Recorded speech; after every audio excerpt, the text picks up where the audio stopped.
Hi, my name's Cameron Carlson with AnimeOnLocation.tv. I'm here at Animatic Con 2018, and I have with me DJ Everett G. How you doing? I'm doing well. Alrighty. So how'd you get started in the world of music?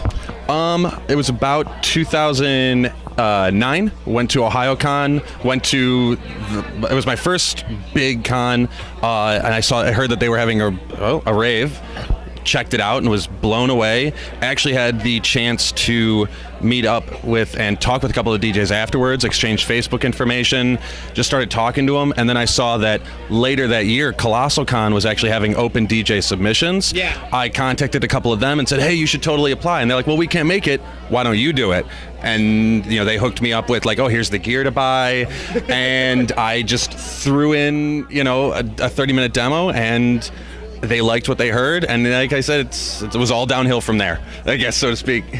I say I'm actually friends with a lot of people you just discussed as well, so it's kind of cool to hear that you're another origin from when I started as well. I started in 2009 as well. So you happen to mainly do hardcore and EDM style. What draws you to those types of music? I mean, EDM's becoming a lot more mainstream, but hardcore is still like early 90s stuff that's like really hardcore based. So like, how did you get started? I mean, like, what draws you to those two styles? So I originally started with trance, which is just slightly faster than house for the people who aren't too initiated with. So as I was trying to find trance stuff, for me it just seemed always a little slow. I know some people, the diehards out there, are gonna like crucify me for saying that, but for me specifically, it was just a little bit slower. So as I was looking for faster and faster stuff, I was drawn to the harder styles, like hard style, hard dance, hardcore, and it just appealed to me because you could have kick drums in there that just make your chest pound, or melodies that make your hair stand on end. And it was, I fell in love. It was almost, you could say, love at first sight. I've been playing it now since about 2011, 2012, and I don't see myself stopping. I've fallen in love with it, and it's treated me well. Of the hardcore stuff, I like happy hardcore just because it's upbeat and really just makes you feel happy. That's the name. So again, we happen to be from the Cleveland area, both of us. What's it like for the music scene up there in the EDM versus, like, say, Chicago or New York? Cleveland is definitely, you could say, like a third-tier market when it comes to sort of the mainstream sounds. We do get some big name artists rolling through. Yeah. They might do a show usually on like a Tuesday, Wednesday, or Thursday. New York, Chicago have a much bigger scene. What I've noticed throughout Cleveland is that you'll get a lot of people who are either top 40 stuff or deep underground stuff with very little wiggle room in the middle. So it can be a challenge trying to introduce people to an entirely new genre, but at the same time, when you do find someone who sort of it just clicks with them, it opens up a whole new world, and that's kind of what makes that that testing the waters. It's kind of what makes it worth it, is when you open up that whole new world of possibilities to somebody. I mean, like I said, I'm from up there, so I kind of get what you're talking about. So you happen to attend a lot of anime conventions, as we talked about. What's it makes it a little bit different compared to playing at a club or other type of event? What makes you really happy to come out to an anime convention and play? One thing I've noticed when you go for clubs, people always have a secondary motivation, either to dance, or not dance, to pick up chicks, or go out with their friends, or they just want to go out and drink. Anime conventions, you're here with your friends already. You're here to have a good time, and there's always several things going on late at Saturday night or Friday night if they have a dance Friday night as well. If you're going to that, if you make time in your schedule to go to that specifically, you're there to do one thing, and that's just to dance. People aren't there to judge you. You can dance like an idiot. You can, form a dance circle and practice, that move you saw online that you've been practicing in your room for the longest time. It's really just welcoming scene, and nobody's there to judge you. You can make tons of friends, and just how I started, like the DJs, there's not like a secret door that we walk out the back of and then we hop in a tour bus and go home. We're at the convention, all of us. We're there, we're walking around. People have stopped me in the hallway, as I'm walking back to my room from, I'm exhausted usually because I'm dancing just as hard up there like a fool, but people have stopped me and they've talked with me. They've, for some reason they've wanted pictures with me, which I don't know why, but they can walk up to us at any time and they can get into the scene too. It's just such a welcoming atmosphere that's why I love it. I mean, for me personally, I've recently started experiencing some of the same things you are, so it's kind of a nice thing.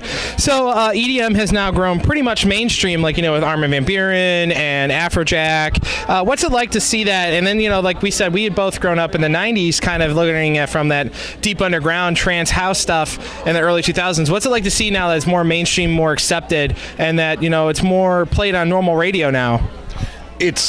I remember when it first blew up, like right around the 2008, 2009, you started seeing Deadmau5 played everywhere, and it was just such a shock. I like to say, like, I got into it right before, but nobody really cares about that. But like, it was really cool because all of a sudden that pool of music that you would draw from exploded and expanded. It became an ocean, and it's so encompassing now, and there's so many elements.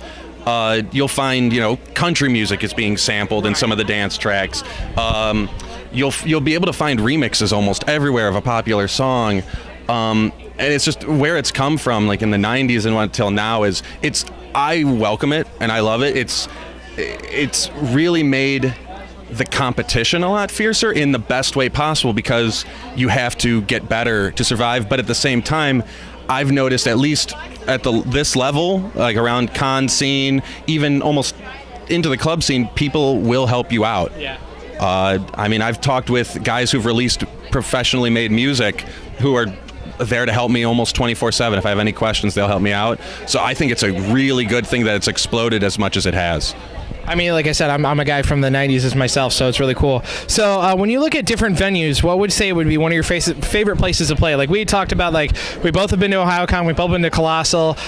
You've played at MatsuriCon. So like, what are some of your favorite venues to have played at? Maybe that aren't in Ohio, maybe they're out of state. So I've got to probably say that just across the border, so it counts, but SegoyCon, back when that was still around, I played there actually 2009, and I actually had arguably my worst set ever, but it was a learning experience because again, the DJs afterwards, we talked it over. Like I actually got to talk with the head DJ there, and we had a very long Greg Ayers and AJ Jeffries was the head DJ's name, but Greg was there. He gave me a little bit of feedback, but I had a huge heart-to-heart with AJ, and I got better as a result of that. But the next year, 2010, I actually was able to have like a good discussion right before the show with at the time, a new DJ, Julian, DJ Descent, and he's played at MatsuriCon a lot, and he killed it. Everybody that night, 2010, I want to say, the entire room was packed, and it was such a small con. It reminded me a lot of this con, yet the entire night, everybody was there in the rave having just an absolute blast, and people were still talking about that night a year after. Like they were saying, like, hey, are you guys gonna have the same DJs? Like, are you guys gonna be in a bigger room? Like, every single one of us was just shocked from start to finish. Usually you have a little bit of a slowdown, at the very end of the night, the lights come on, you realize like, oh, there's maybe a third of the room filled, if that. But no, the whole room was filled. It made such a mark on all of us, especially for myself. It was only my second year playing. For Julian, it was his first year playing. Even the professional guys, I want to say Greg wasn't there that year, but AJ, the head DJ at the time, was, and he was even blown away by it. So a guy who's been, who at the time had been DJing 5, 6, 7 years could still be blown away. Kind of made an impact on us new guys too. And yeah, SegoyCon's definitely what I got to give one of my huge shout outs to. Well, we're sad that it's gone, but we'll always have it in our hearts. Definitely. So the theme for Animatic Con this year is about villains. So what is one of your favorite villains, and what villain do you believe needs music to go with their iconic villainy? I feel like I'm going to get crucified no matter who I pick. Like, oh, DC, Marvel. One of my all-time favorites, Magneto. Yeah. And his powers, like the bending of metal, even just in a movie when you hear that metal creaking, just sounds really cool. I feel like in a remix you could do a lot with that, and just definitely he's got that whole persona of just that badassery, so to speak. Sorry, I didn't, if and I gotta say Magneto, and I would love to hear some really cool metal sounding stuff. You could do that with like a ton of different genres with him, and so yeah, I gotta give it to Magneto. You know what you could do is for your remix of it is put in the "Welcome to Die" from the 1990s arcade game, where it's the bad dubbing of the arcade game. You gotta try to fit that in somewhere in the mix. I could try and use the old, I think it was Pizza Hut VHS tape you could get for that. I think I still have it somewhere in my attic. That sounds awesome. So again, this year's Animatic is also to help raise awareness on autism and Autism Speaks. So what do you think about that, and how much this con really means towards that? I think it's obviously extremely important. You look at the current usage of the word online and usage of the disability, and it's almost used as a punchline, a joke. It's not really taken seriously. It's almost used as an insult, and that's clearly not what it is. And to have a con like this, use it to bring about awareness and to just spread information, because that's one of the most important things, is just spreading the information of it. It will really just help, because if you can have one person change their mind, they can change one person's mind. Plant the seed. Yep. And it's especially with how much people go to other conventions, they can spread the word too. So hopefully it can blossom into something, and we can change a lot of minds with just having a small con like this doing such a big deed.